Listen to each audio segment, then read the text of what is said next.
conclure le zapping politique avec Charlotte Dornelas du Journal du Dimanche. Bonjour Charlotte. Bonjour Dimitri, bonjour à tous. Alors depuis la motion de rejet, on entend beaucoup parler de carpe et de lapin. Alors faire du en même temps, c'est vouloir prendre à la carpe et au lapin. Le risque, c'est de réconcilier la carpe et le lapin dans le rejet du en même temps. Mais à force, le débat politique sans cesse réduit au calcul de la distance qui sépare la carpe du lapin a de quoi lasser. Hier, à l'Assemblée nationale, nous avons eu le droit à une députée LFI très fière de tous ceux qui ont permis de voter la motion de censure, sans atermoiement sur la participation du RN.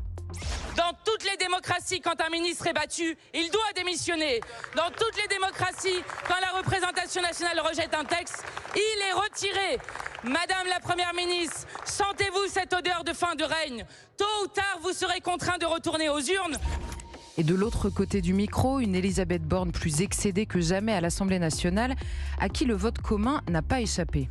Hier, une fois de plus, vous vous êtes coalisé avec le Rassemblement national.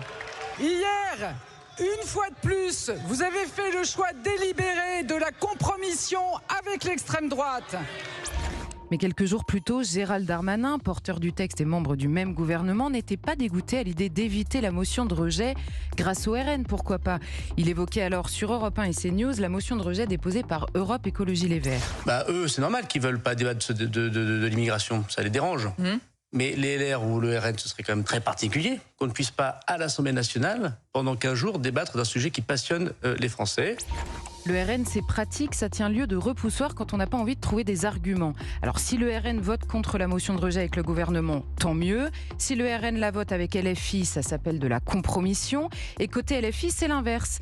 Motion de rejet ou loi de retraite avec le RN, on obtient cette ouverture d'esprit illustrée par Jean-Luc Mélenchon, par exemple, au micro de BFM.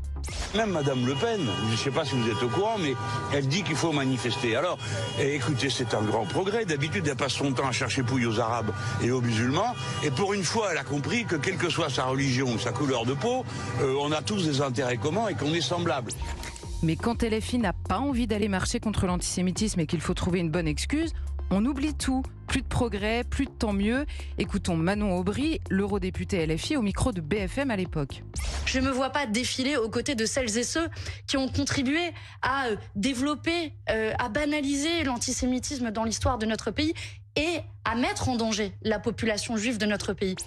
Bref, il suffit de s'ajuster en fonction de l'intérêt politicien du moment. Et puisqu'on parle du RN, impossible de ne pas évoquer cette accusation en récupération qui pèse à chaque nouveau débat déclenché par un drame. Gérald Darmanin a inventé encore mieux dans les circonstances à destination du RN comme des républicains d'ailleurs. Vous désarmez les Français et vous allez vous réjouir au prochain fait divers. Poser la question du respect d'une mesure d'éloignement, c'est récupérer. S'indigner de l'horreur, c'est manquer de décence. Vouloir changer les règles, c'est atteindre à l'état de droit. On aimerait simplement savoir quel est le mot pour l'accusation préalable de responsabilité lancée à des députés en désaccord qui usent des outils qui sont légalement à leur disposition. Signature Europe 1, Charlotte Dornelas. Merci beaucoup Charlotte.